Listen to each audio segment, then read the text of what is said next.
Doctor, మా అబ్బికి ఎలా ఉంది? సారీ అమ్మా, పేషెంట్ కండిషన్ చాలా క్రిటికల్గా ఉంది. పల్స్ బాగా డౌన్ అయిపోయింది. కొంతసేపు ఉంటే కానీ పేషెంట్ కండిషన్ చెప్పలేం.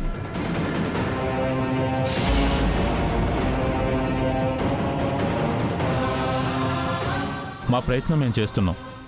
ఇక ఆ దేవుడి మీద భారం వేయాలి.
మా ప్రయత్నం మేము చేస్తున్నాం.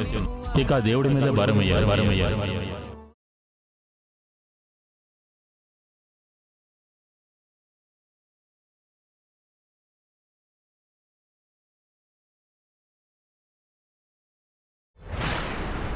ఏంటండి మీరు చెప్పేది? అవును పావని, ఇప్పుడు ఎలా ఉంది అభికి? డాక్టర్లు వాళ్ళ ప్రయత్నం వాళ్ళు చేశారు. ఇక చేసేదేం లేక వాళ్ళు కూడా దేవుడి మీద భారం వేసేశారు. మరి ఈ విషయం వసుకి తెలుసా? వసు ఇప్పుడు ఎక్కడుంది? ఇప్పుడు దాకా ఇక్కడే ఉండాలి పావని, కానీ తను కనిపించట్లేదు. చుట్టుపక్కల ఎక్కడైనా ఉందేమో వెతకండి, కనిపిస్తుంది.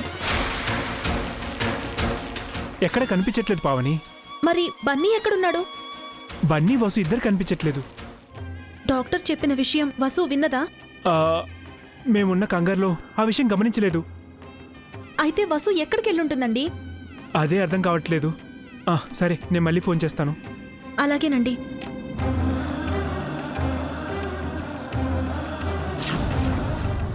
ఏమైంది పావని, అంత కంగారుగా ఉన్నా? ఎవరు ఫోన్ చేసింది? హాస్పిటల్ నుంచి మా ఆయన గారు ఫోన్ చేశారు పిన్ని గారు.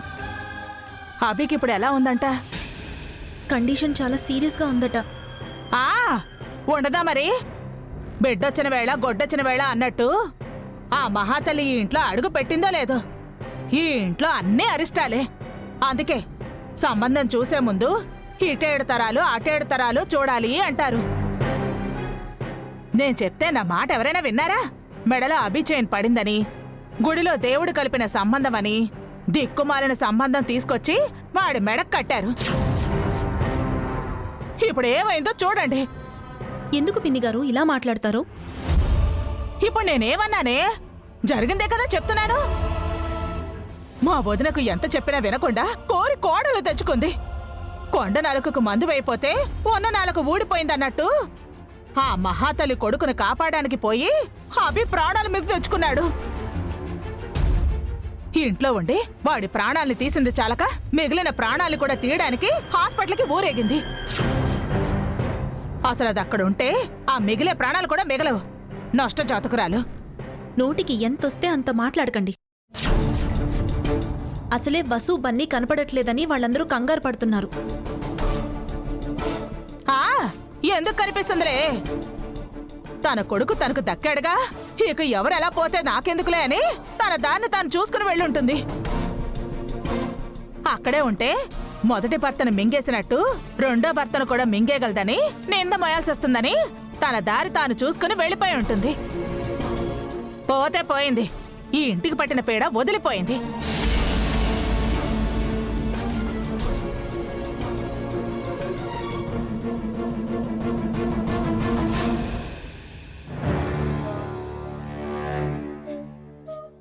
అసలే వసు అక్క కనపడలేదని పావని అక్క కంగారు పడుతుంటే మీరెందుకంటే అలా మాట్లాడుతున్నారు? అంతేలేవే, ఎవరు చేసుకున్న కర్మ వారు అనుభవించే తీరాలి అన్నట్టు చేసిన పాపం ఊరికే పోతుందా? భర్త చనిపోయాడన్న మాటలు పడచ్చు కాని ఇలా భర్తని చంపేసిందన్న నిందలు మోస్తూ బతకడం కన్నా చనిపోవడమే మంచిది. నేనైతే అలా బతకలేనమ్మా.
నిజంగానే నేను దురదృష్టవంతురాలినా, నష్టజాతకురాలినా?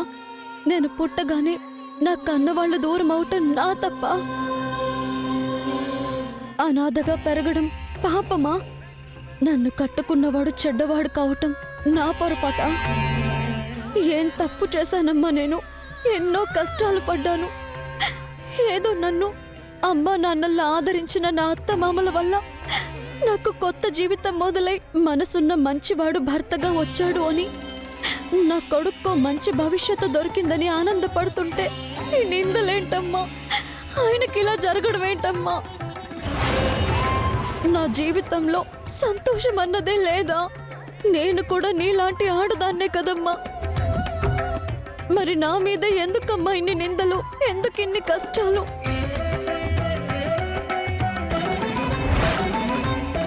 మా డాడీకి ఏం కాకూడదు, మా మమ్మీని ఎవ్వరూ తిట్టకూడదు.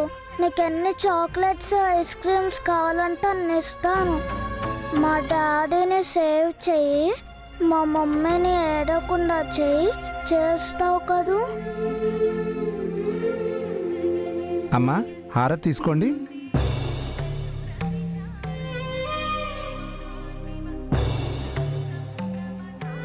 అమ్మా, హారతి తీసుకోండి.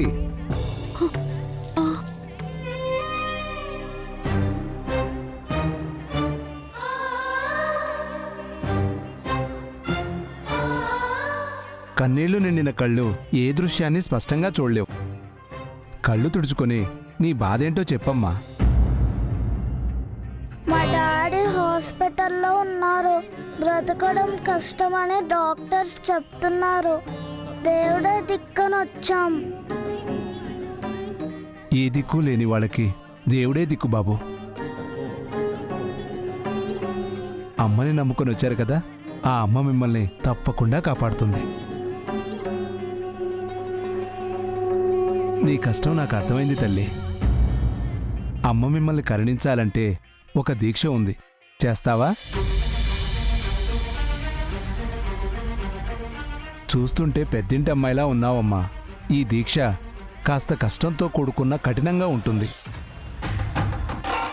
చేస్తానంటే చెప్తాను. నాకు నా భర్త ప్రాణాలు ముఖ్యం స్వామి. ఎంత కష్టమైనా చేస్తాను. మా డాడీ కోసం నేను కూడా చేస్తాను. అమ్మవారి దీక్ష తీసుకోవాలమ్మా. ఒక రోజంతా అమ్మవారి ధ్యాసలో ధ్యానంలో ఉండాలి. మంగళస్నానం చేసి పసుపు బట్టలు కట్టుకోవాలి. గుడికొచ్చే ముత్తైదు భక్తులు 3 కానీ 5 మంది కానీ 7 లేదా 9 మంది కానీ వారికి పాదసేవ చేసి పసుపు రాసి వారి దగ్గర భిక్షం ఎత్తాలి. వారి దగ్గర నుంచి పసుపు కుంకుమ తూచినంత డబ్బు తీసుకొని అమ్మవారికి నైవేద్యం ఉండాలి. ఆ నైవేద్యం అమ్మవారికి ప్రసాదంలా పెట్టి ఆ ముత్తైదువులకు భోజనం పెట్టాలి. వారి ఎంగిలాకులు ఎత్తివేసి మీరు నేల మీద భోంచేయాలి. అలాగే ఎంతమంది ముత్తైదువులకు మీరు పాదపూజ చేస్తారో అన్ని అఖండ దీపాలు వెలిగించి రేపు దీక్ష ముగిసే వరకు వాటిని ఆరనివ్వకుండా చూసుకోవాలి. ఇది చేయగలవా అమ్మా? చేస్తాను స్వామి. చేస్తాను స్వామి. మంచిది బాబు. పసుపు బట్టలిస్తాను. మంగళస్నానం చేసి ఆ బట్టలు కట్టుకొని దీక్ష మొదలు పెట్టండి. ఆ అమ్మవారి అనుగ్రహం మీరు తప్పకుండా పొందుతారు. అలాగే స్వామి.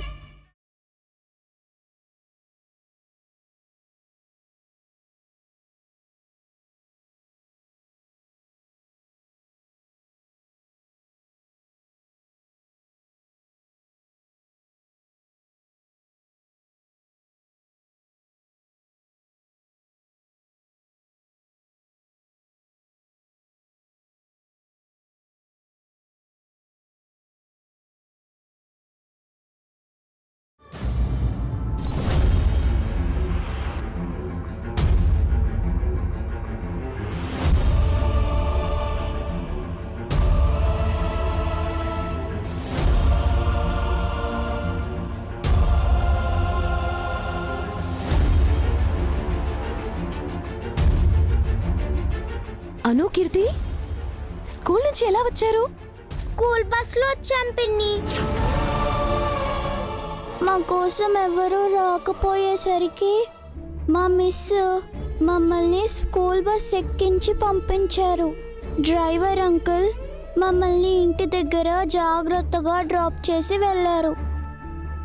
మేము డాడీకి కాల్ చేశాం, కానీ డాడీ ఫోన్ లిఫ్ట్ చేయలేదు. ఏమైంది డాడీకి? బన్నీ కోసం వెళ్ళాడా? ఇంకెక్కడ డాడీ అమ్మా, ఆ బన్నీ కోసం వెళ్ళి ప్రాణాల మీదకు తెచ్చుకున్నాడు. హాస్పిటల్లో చావు బతుకుల్లో ఉన్నాడు. తల్లి లేని మీకు ఆ దేవుడు తండ్రిని కూడా చేయాలనుకుంటున్నాడేమో. డాడీ డాడీ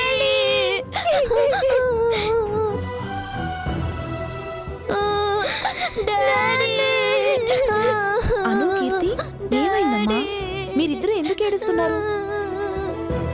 పెద్దమ్మ, మా నాన్న చనిపోయాడా? మమ్మీలాగే డాడీ కూడా ఎప్పటికీ కనిపించరా?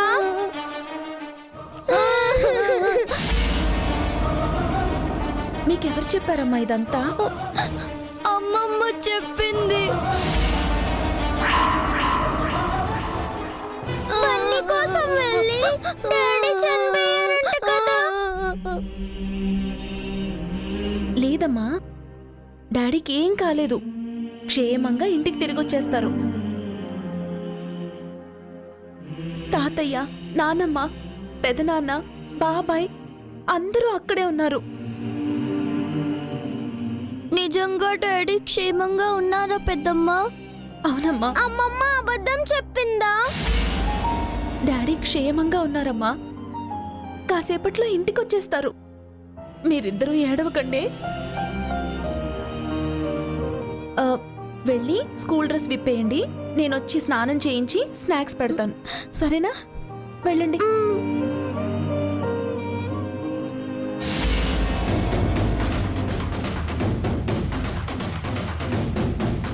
మీరు మనిషా లేక మనిషి జన్మెత్తిన మృగమా? మీ శాడిజాన్ని పిల్లల మీద చూపిస్తారా? మీకు మనసు ఎలా ఒప్పింది? నేనేమన్నానమ్మా? వాళ్ళ నాన్న చావు బతుకులో ఉన్నాడని చెప్పాను. పిల్లలకి తెలియాలి కదా. పిల్లలకి నిజం చెప్పి ఏం ఉద్ధరిద్దాం అనుకుంటున్నారు? వయసు వస్తే సరిపోదు, బుద్ధి కూడా ఉండాలి. పిల్లలకి ఏం చెప్పాలో ఏం చెప్పకూడదో కూడా తెలీదా? బన్నీ కోసం వెళ్ళి ఇలా అయ్యాడని చెప్పానమ్మా, అది కూడా తప్పేనా? పసిపిల్లల మనసులో భయాన్ని విషాన్ని నింపుతారా? పిల్లలకి ధైర్యం చెప్పి ఓదార్చాల్సింది పోయి చెడుగా చెప్తారా? ఇదేనా మీ మేనల్లుడిపై మీకున్న గౌరవం? ఇదేనా పిల్లలపై మీకున్న ప్రేమ? మీ రాక్షసానందానికి పిల్లల్ని కూడా బలి చేద్దామనుకుంటున్నారా? ఈ ఇంట్లో ఉంటూ ఈ ఉప్పు తింటూ ఇవా మీరు చెప్పే మాటలు? మీ నోటికి హద్దు అదుపు లేదా? వసుని అలాగే ఆడిపోసుకున్నారు. ఆడదానిగా పుట్టడం సరిపోదండి, ఆడతనం అమ్మతనం కూడా ఉండాలి. దయ, జాలి, కరుణ కూడా ఉండాలి. ఆ మాత్రం మానవత్వం లేకపోతే మిమ్మల్నెవరూ మనిషి అనరు, పశువు అంటారు. పానే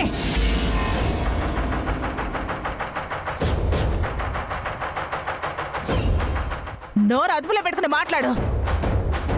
పెద్దదాననే గౌరవం కూడా లేకుండా. పెద్దవారనే గౌరవం ఉంది కాబట్టే ఇంకా మాటలతో చెప్తున్నాను. అదే మీ స్థానంలో వేరే వాళ్ళెవరైనా ఉంటే చంప మీద కొట్టి మరీ చెప్పుండేదాన్ని.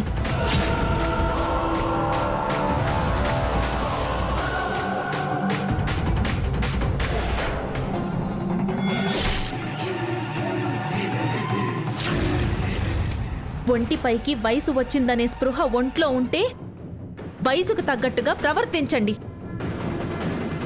మంచితనం, మానవత్వం వదిలేస్తే నిజంగానే మీకు పశువుకి తేడా లేదు. ఇంకొక్కసారి ఇలా ప్రవర్తించారంటే మర్యాదగా ఉండదు. జాగ్రత్త.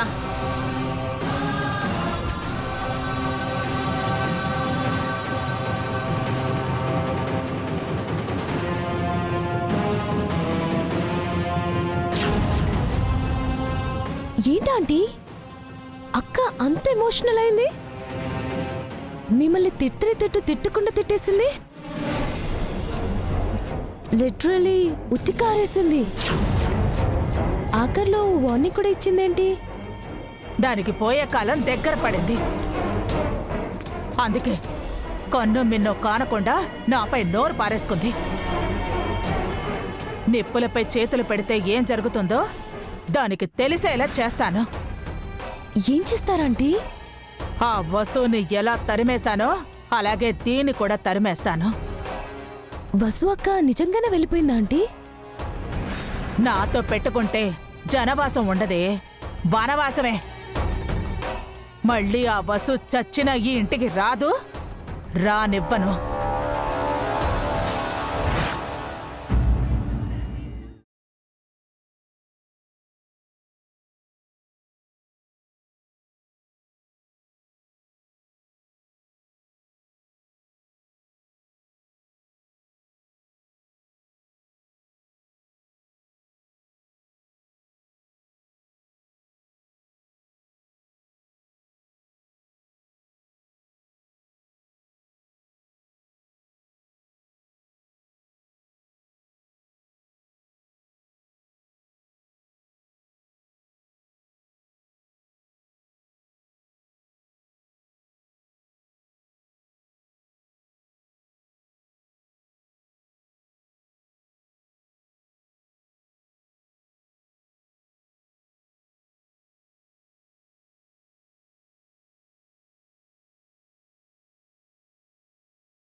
ఇప్పటి నుంచి మీ దీక్ష మొదలైందమ్మా.